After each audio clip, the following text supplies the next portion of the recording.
ustedes. No está sola. Estamos con ustedes. ¿Se puede? Sí se puede. ¿Se puede? Sí se puede. Ahora, aquí y siempre. Ahora, aquí y siempre. Ahora, aquí y siempre. Si se puede. Sí se puede. Si se puede. Sí se puede. Si se puede. Sí se puede.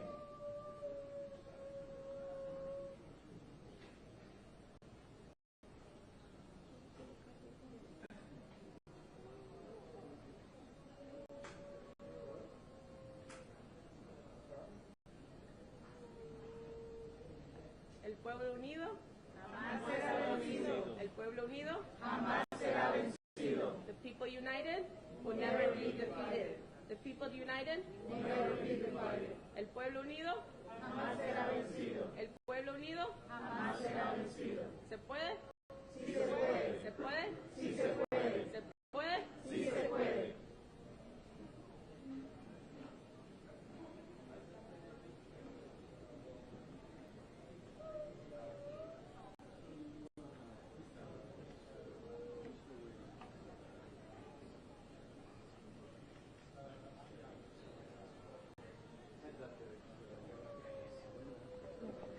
El pueblo unido, Jamás será vencido. el pueblo unido, Jamás será vencido. si se puede, Sí se puede. si se puede, Sí se puede. the people united,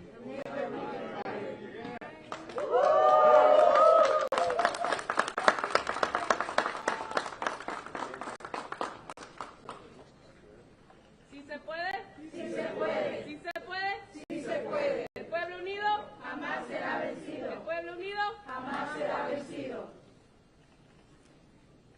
It's good to be home.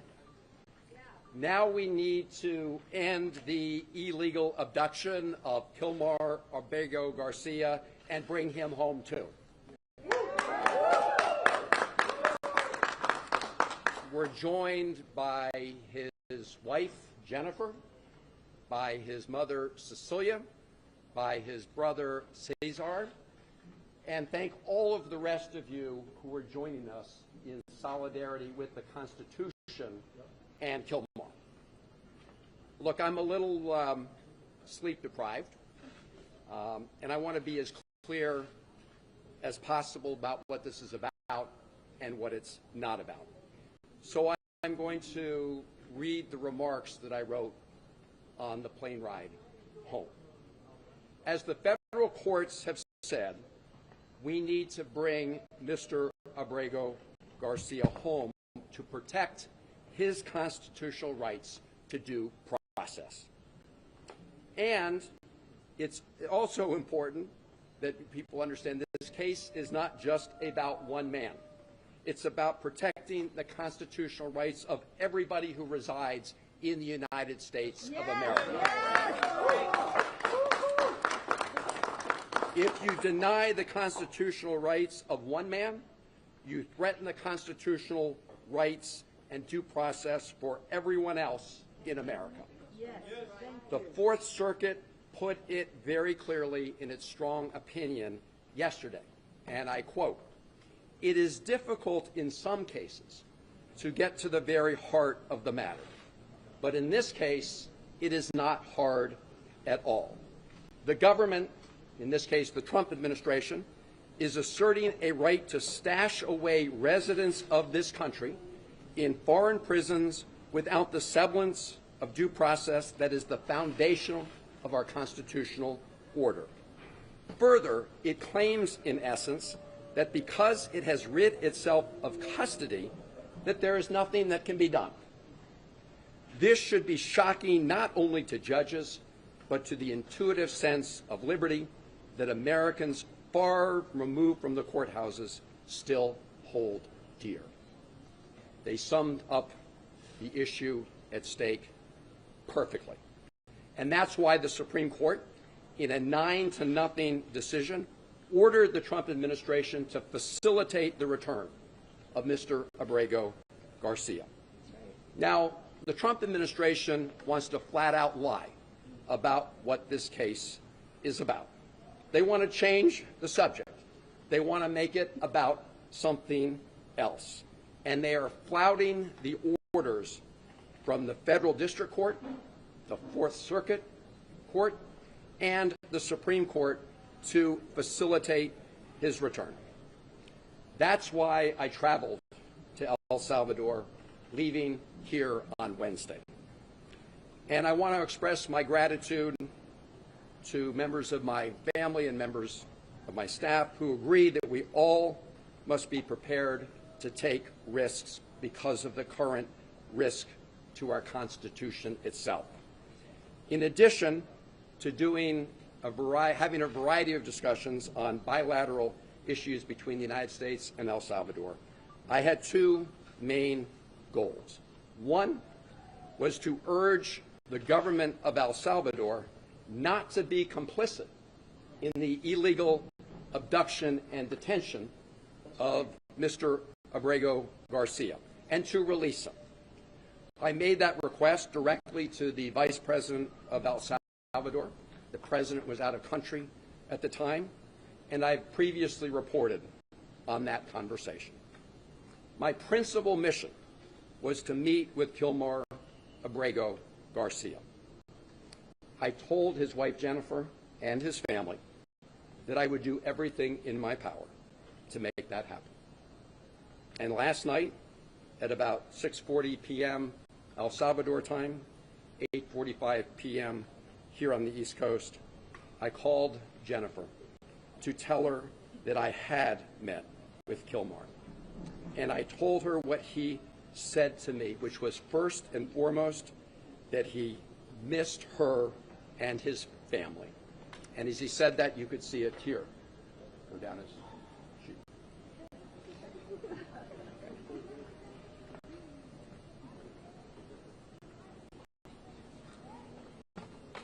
Now, getting a meeting with Kilmar was not easy. On Wednesday, I met with the Vice President of El Salvador and asked if I could meet with him. The answer was no. I asked if I returned the following week whether I could meet with him. The answer was no. I asked if I could call him on the phone. The answer was no. I asked if his wife Jennifer could call him on the phone. The answer was no. No to his wife, no to his mother, no to his lawyers. So the following day, which was yesterday, I decided to give it another try by driving to Sikot. Sikot is the notorious prison where Kilmar was taken when he was abducted. I was accompanied by a lawyer for Kilmar's wife Jennifer and mother Cecilia, Chris Newsom. About 3 kilometers outside of Sikot, we were pulled over by soldiers. You could see the rest of the traffic was allowed to go by. We were pulled over by soldiers and told that we were not allowed to proceed any farther. When I asked why, I was told that they had orders not to allow us to go any further. When I asked them if they knew anything about the condition of Mr. Abrego Garcia, they said no. And so much later in the afternoon, I was actually getting ready to catch a plane out of San Salvador back here later yesterday evening. And all of a sudden, I got word that I would be allowed to meet with Kilmar Abrego Garcia. And they brought him to the hotel where I was staying. And after that meeting, as I said, I called his wife, Jennifer, to report on some of the news of that meeting. And now I'm going to report to all of you about our discussion. When I told him that his wife and family sent their love and were fighting for Kilmar's return home every day, he said that he was worried about all of you. That was his response. How are you dealing with this horrible ordeal and nightmare for the family? He said that thinking of you members of his family is what gave him the strength to persevere, to keep going day to day, even under these awful circumstances. He spoke several times about your 5-year-old son who has autism. 5-year-old son who was in the car in Maryland when Kilmar was pulled over by U.S. government agents and handcuffed. His 5-year-old son was in the car at that time. He told me that he was taken to Baltimore first. I assume that was the Baltimore Detention Center. He asked to make a phone call from there to let people know what had happened to him. But he was denied that opportunity. He said he was later taken with some others from Baltimore to a detention center in Texas. And some point thereafter, I don't know whether it was a period of hours or days, he was handcuffed, shackled, and put on a plane along with some others where they couldn't see out of the windows. There was no way to see where they were going in the plane. They didn't know for sure where they were going. They landed in El Salvador, and he was taken to Seacot prison. He was placed in a cell with, if I recall correctly, and don't hold me to it, of about 25 other prisoners at Seacot.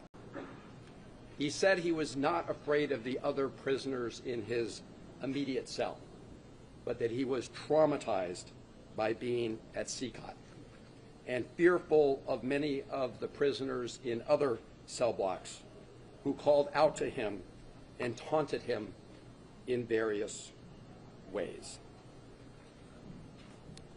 He told me, and this was yesterday, that 8 days ago, so I guess 9 days ago from today, he was moved to another detention center in Santa Ana, where the conditions are better.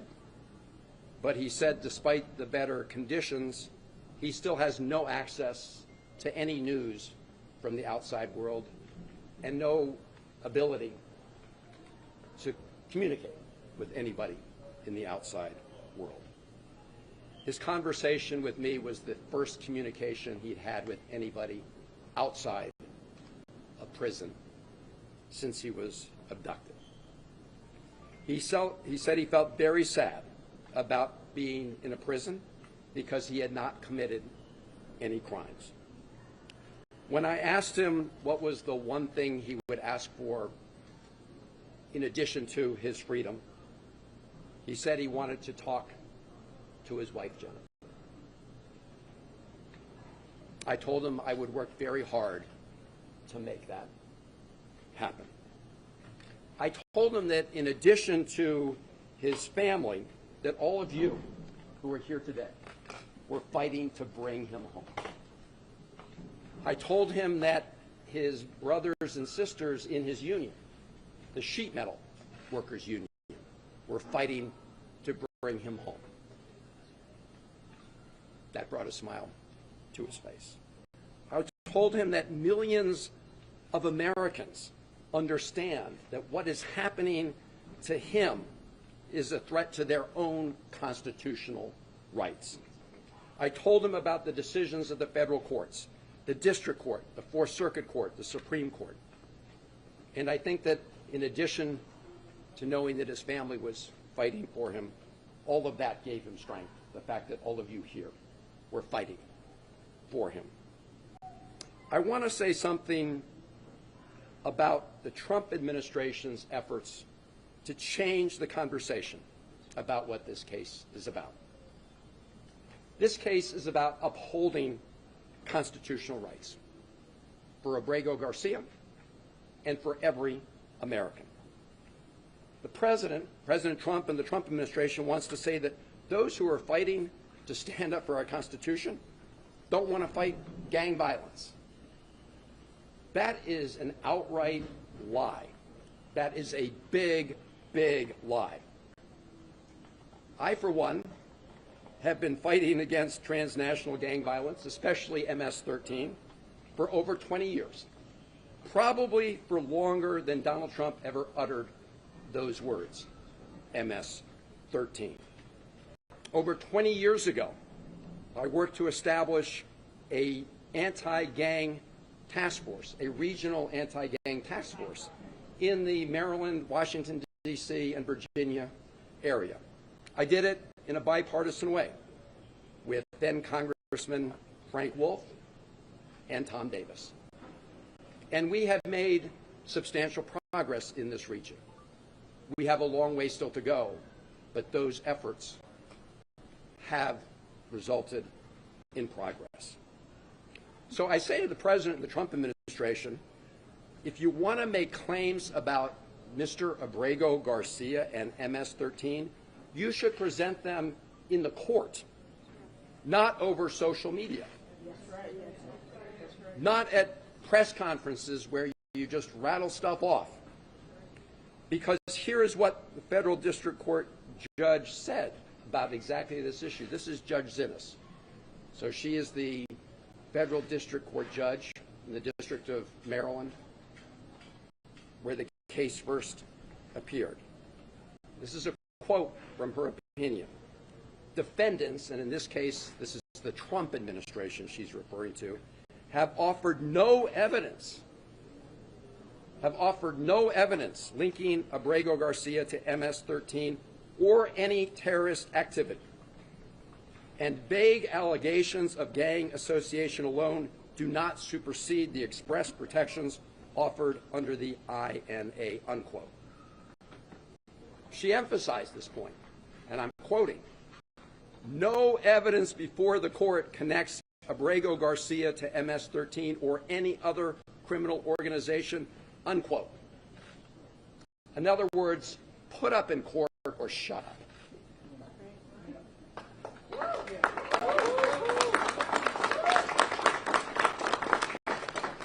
What the Trump administration did admit in court was that Kilmar Abrego Garcia has been mistakenly detained. They called it a, quote, administrative error, unquote. An administrative error that has resulted in him being abducted off the streets of Maryland and put into prison in El Salvador, that has deprived him of his personal freedom and liberty. But rather than fix this grievous error that they agreed had been made in court, what did the Trump administration do? They upbraided and fired the lawyer who told the truth to the court. That's what they did.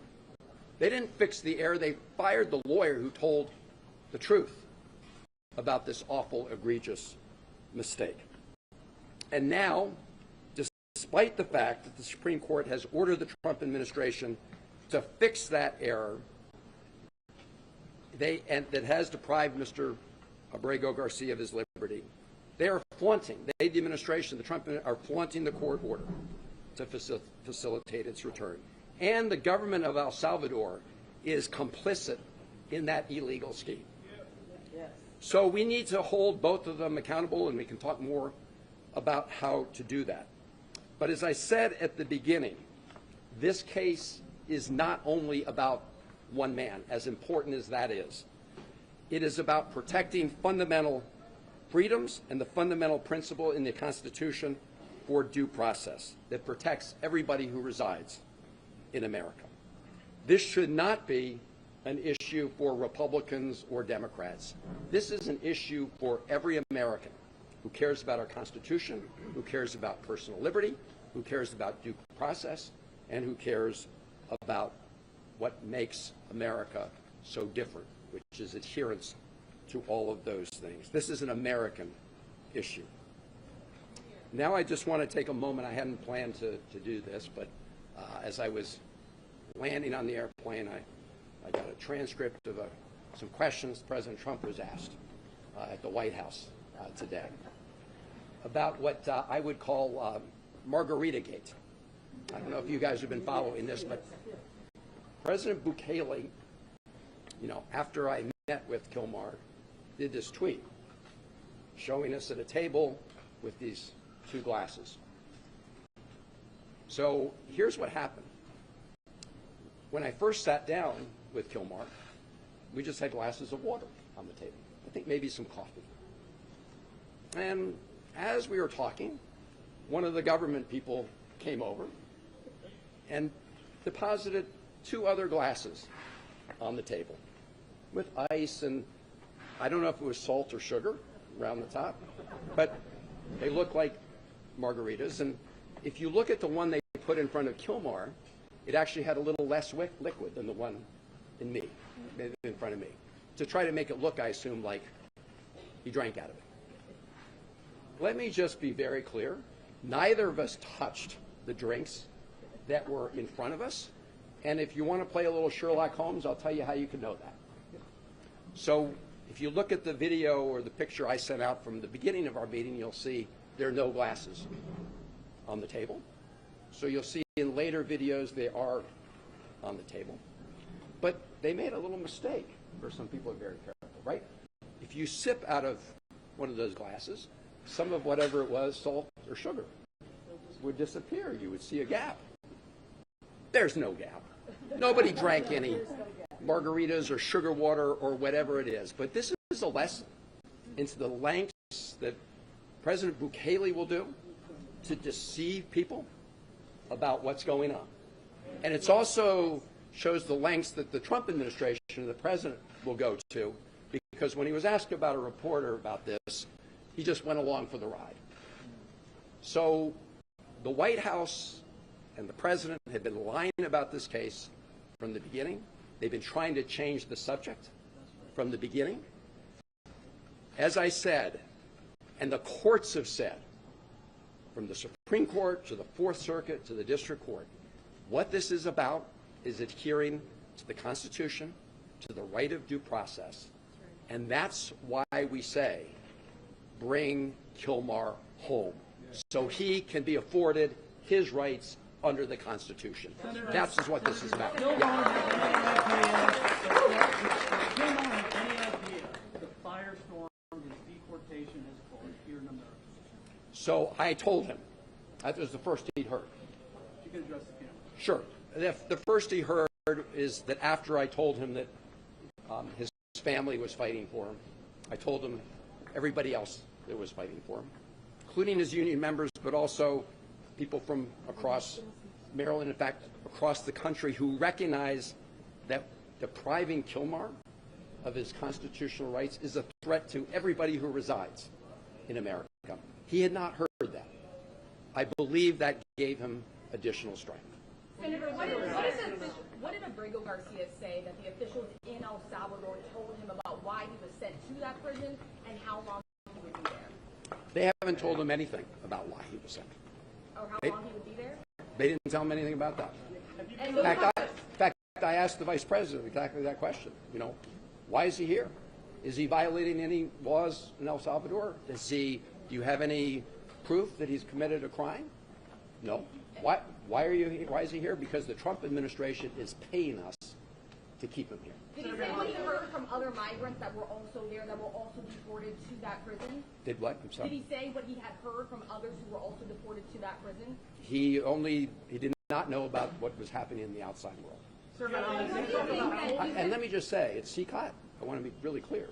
At CCOT, they don't let any of the prisoners have access to the outside world. That's one of the conditions, one of the notorious parts of that prison, which, by the way, is a blatant violation of international law, as I said when I was. You're the first person that can see a person that was in Secot and that left Secot even for a few minutes. What did he say about how it is being there? Because he is the first prisoner from Secot that was outside, ever. Oh, as I think I said, I mean, he said what he said was that it was his best guess that most of the cells were packed with about 100 people. I asked him why. He said when they take a roll call in during the day, people have to call out their names from different cells. As I said, in his cell, I believe there were about 25 people until he was moved. But as I said, while he wasn't fearful of the other prisoners in his own cell, he was fearful about the taunts that he received from other prisoners in CCOT. Go here and then here, sorry. Okay, go ahead. What do you think you've achieved with this threat, and what's next in terms of getting him actually released and sent back to the United States? Well, the first thing was to accomplish what his mother and family were really desperate to learn, which is that he's alive. I hadn't heard a thing about him. That for someone who's, he's obviously in a terrible situation. As I said, he's experienced trauma. He said he's sad every day. But I think this persistence resulted in having this chance to meet with him, to begin to get a little bit of his story. And I think it is the first step to ultimately bringing him home as the Constitution requires. Did you have a sense of his health, his well-being? Did you get any indication that he had been abused? I did not get that sense. Look, you never know, but I asked him if he was okay. He said yes. He said he has I think a blood pressure condition. He has seen a doctor. So, on a very cursory examination, he appeared okay. Now, I will say, just to be clear, there was some negotiation about the terms of this meeting, and we were kind of surrounded by video cameras. So I do want to say that was the setting he was in. I should also just say, I'd mentioned the fake margarita scandal. They actually wanted to have the meeting by the side of the pool, right, in the hotel. Just, right. I mean, this is a guy who's been in CCOT. This is a guy who's been detained. They want to create this appearance that life was just lovely for Kilmar, which of course is a big fat lie. Have you been having any conversations over the course of the last 48 hours? I know you've been busy in El Salvador with Trump administration officials. Was there any indication, maybe with the administration, that they were more flexible than what they were saying publicly? I have not. I did have a meeting with folks at the American Embassy there, and I really want to applaud them and every member of the Foreign Service and State Department in El Salvador and everywhere around the world. I co-chair the Foreign Service Caucus, and I have a deep appreciation for what they do. I asked them if they had received any instruction from Washington to help facilitate the release of Kilmar. The answer was no. I asked them if they had made any attempt to reach out to him. The answer was no. So it's very clear that the President and the Trump administration are blatantly, flagrantly disagreeing with, defying the order from the Supreme Court. Senator, can you talk about who from the Salvadorian government contacted you to facilitate this meeting? You mentioned that there were terms associated with the meeting. Were you told not to reveal any details from the meeting until you came back to the United States? And were you at all concerned for your safety in and around this meeting taking place, or at any point during your time in El Salvador? So I was not concerned about my safety at this meeting. And I will say, obviously there's a lot of uncertainty when you're approached by soldiers and have your car pulled over to the side of the road and told you can't go any further. But I will say that the soldiers acted professionally, okay, in their encounter with me. They had their orders. They implemented their orders. In terms of, I'm sorry, what was about the meeting? How the meeting came to be? Who contacted you? So the meeting, they reached out to say they would meet the Salvadorian government. Look, in El Salvador, everything happens because Bukele says it could happen. And if you look at the video he sent out right afterwards with the fake margaritas, you can see that all of that was a setup, okay? So that's why. And as to how I was notified, their message was transmitted to me through the embassy. Senator, in your meeting with the Vice President, were you able to glean anything about the agreement that the Right here, and then I'll go right there. Okay. The response from Republicans to your visit is that you care more to meet with Abrego Garcia than you do with Rachel Moore, who is the mother of a Maryland woman who died in your state. What is your response to that criticism specifically? Well, my response is that my heart goes out to the family of Rachel Moore. As I said at the time, my heart breaks for what happened to them. That should not happen to any family in America. And I am very glad that a court of law convicted her killer and is going to punish her killer in a court of law. The reason we have courts of law are to punish the guilty, but also to make sure that those who have not committed crimes are not found guilty and arbitrarily detained. In other words, everybody has due process. So the effort by the Trump administration to try to conflate these two issues goes to the heart of what I was just talking about, their effort to change the subject. But again, to the Moore family, we have 3 children. I cannot imagine losing a child and the heartbreak that caused, and it should not happen. And my heart breaks for everybody in Maryland or America who has lost a loved one to violence, regardless of the perpetrator. Senator, in your meeting with the Vice President, were you able to glean any information about the United States agreement with El Salvador related to the detention facility, the terms, how much we pay, if the government has any say whatsoever what happens inside or directly? So I didn't learn that directly from the Vice President, but I have learned about the commitments that have been made.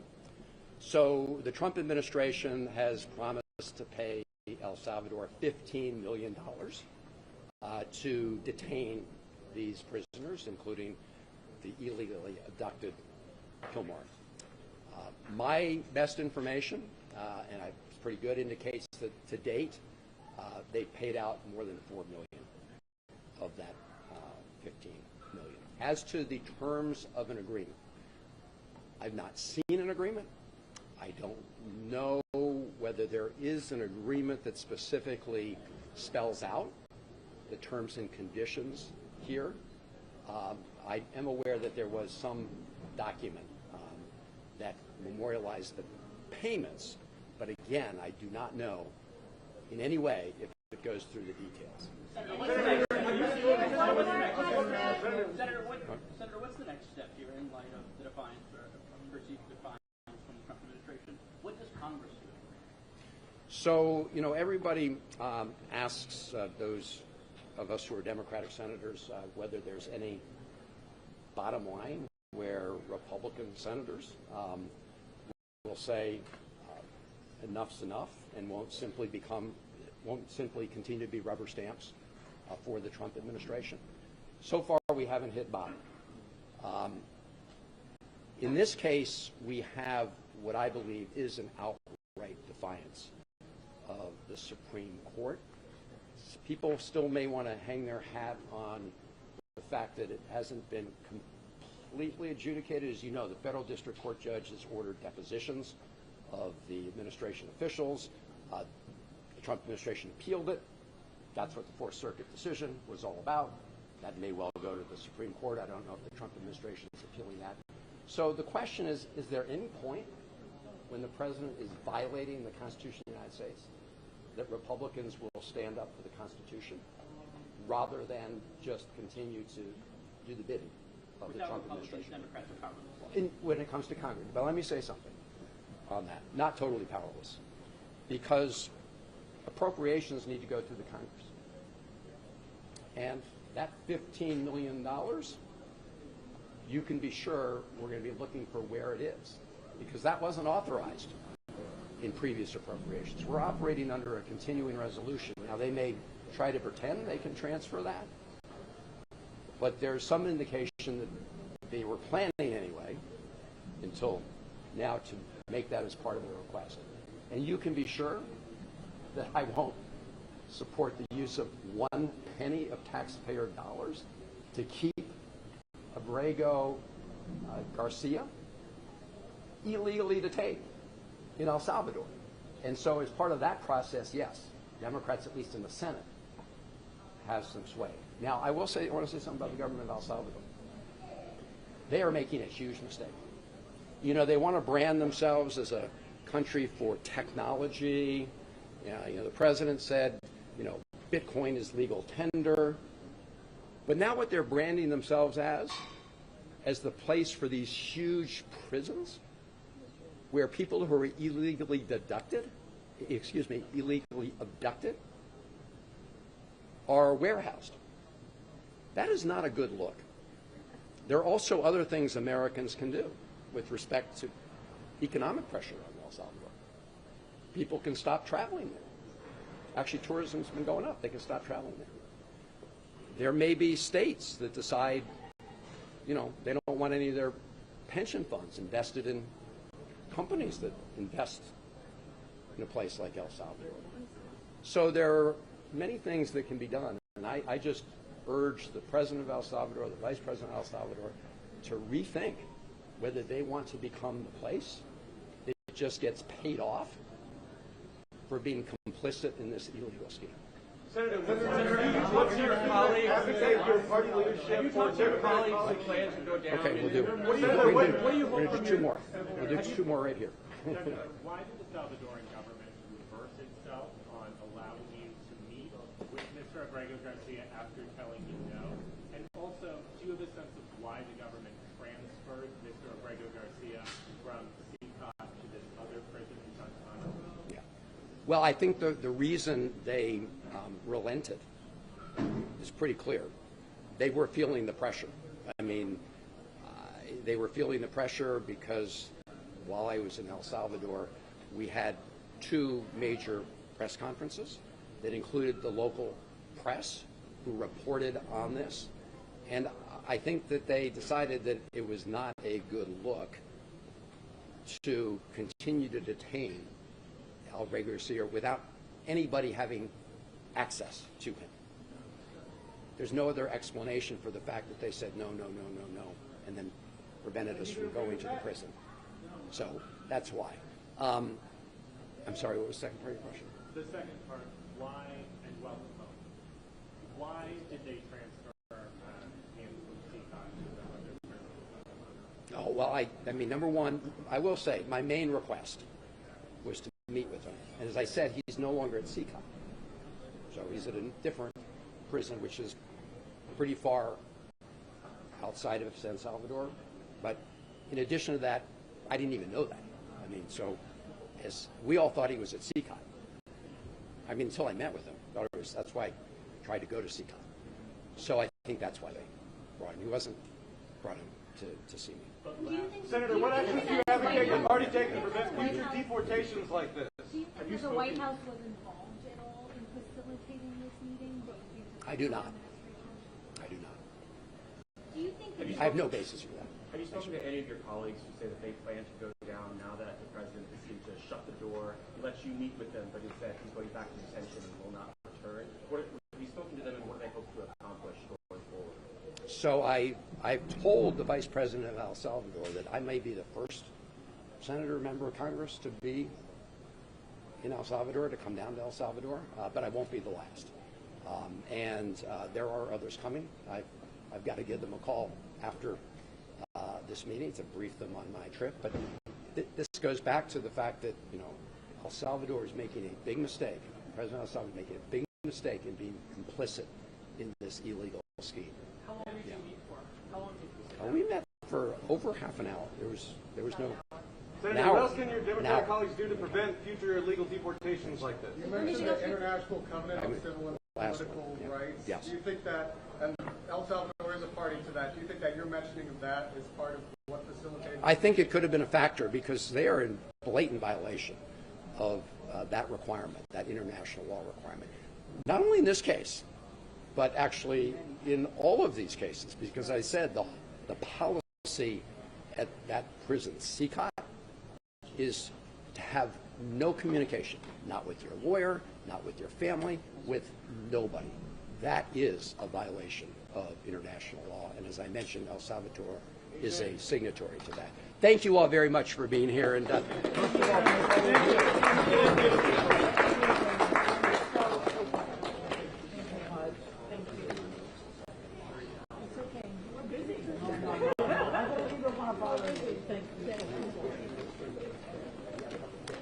I was born in South Africa.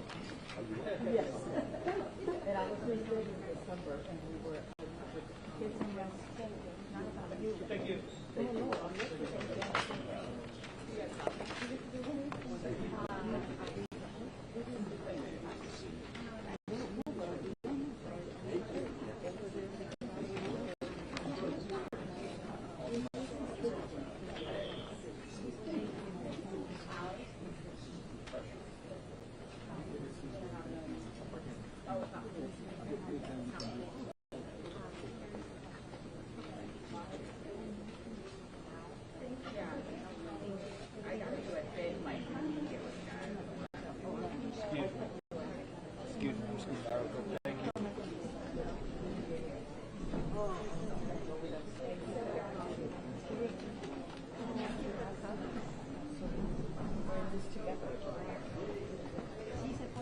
Se puede. Sí se puede.